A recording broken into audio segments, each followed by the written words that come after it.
It all started like a rumor that Mozambicans are again flocking into Mwanza, running away from fighting between Renamo and government forces. And a Times News visit to Kapise camp in Mwanza, where the refugees are being housed, reveals a sad situation.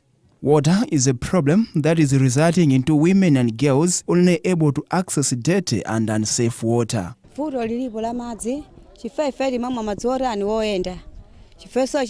We fetch water from unprotected sources. We have no toilet. They are in the process of constructing one. We relieve ourselves in the bush when pressed. According to Doctors Without Borders Field Coordinator for Emergency Whitney Ward, the population at the camp has doubled from 3,400 in January 2016 to now 6,000 by Tuesday, and it will probably reach 7,000 by Wednesday. Meanwhile, sanitation at the compound is a problem. Sanitation situation is very difficult.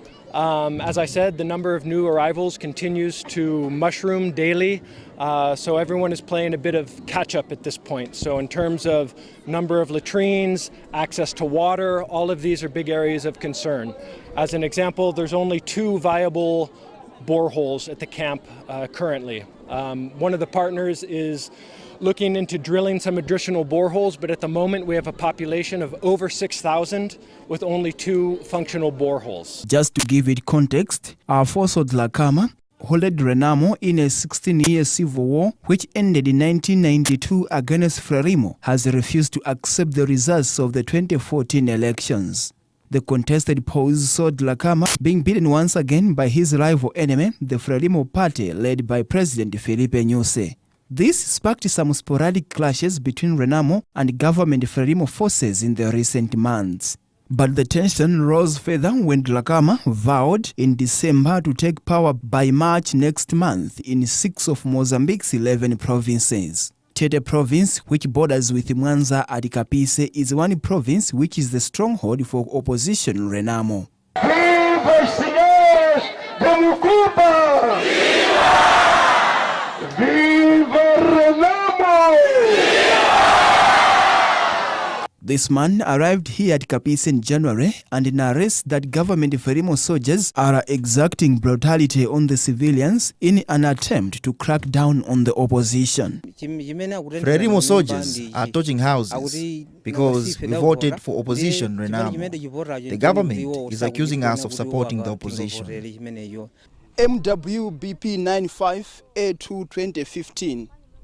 This is the pillar that was erected during the border demarcation in order to show the boundary between Malawi and Mozambique. So this side we have got Kapise in Malawi and this is Mozambique. And if the numbers of people that we have seen migrating through this road is anything to go by, then the situation is worse there in Mozambique that needs immediate attention. I'm coming from Dande to seek refuge at Kapise. Frelimo soldiers are assaulting villagers.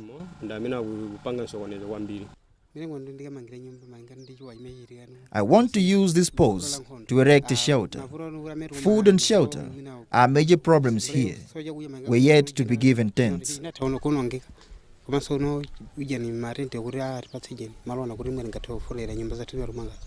The result of all this influx is that sanitation is greatly compromised and children, women and the elderly are left to bear the brunt. These 9 children are mine and we sleep in this temporary shelter.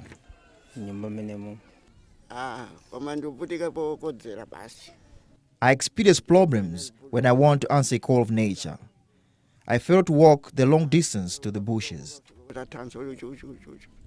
At the rate at which the camp is growing and the humanitarian agency's efforts is stretched, MSF Emergency Coordinator Whitney Ward fears Kapise camp will degenerate into a breeding ground for diseases if something is not done at the soonest time possible. We're unable to meet the minimum standards required for displaced people here at the camp in terms of services and access to resources.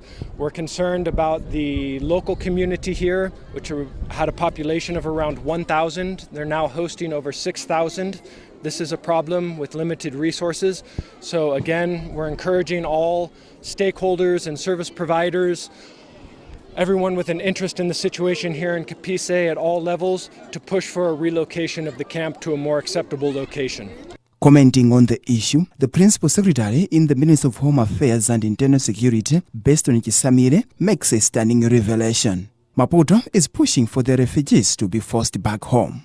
Efforts to talk to the Mozambican authorities proved futile as the Mozambican consulate in Blantyre referred us to the High Commission in Lilongwe, where we were told that the High Commissioner has gone to Maputo and will be back in office next week. Despite being a diplomatic issue involving the Malawi government and its counterpart in Mozambique, both Lilongwe and Maputo need to wake up from the abyss of denial and correct the situation before it gets completely out of hand. The refugee camp started with a few people here, but by January it had 3,000 people, only to double within a month as numbers have now reached 6,000. Monique Ekoko is the representative for the United Nations High Commissioner for Refugees in Malawi. What we need to ensure is that these people are not returned to Mozambique against their will, because they are allegedly fleeing persecution, as they tell us. And until we can establish that these people are not persons of concern and they are not fleeing persecution, they would continue to stay in Malawi. And also return has to be voluntary and has to be done and cannot be done against their will. Our pursuit to tell the story about these displaced Mozambicans has taken us to this extreme border between Malawi and Mozambique. And beyond those mountains, you see that side, we have got Ndande and Monjo, an area which has been described to be very volatile, that we can't risk our lives go there. For Times News, this is White on Kapasule.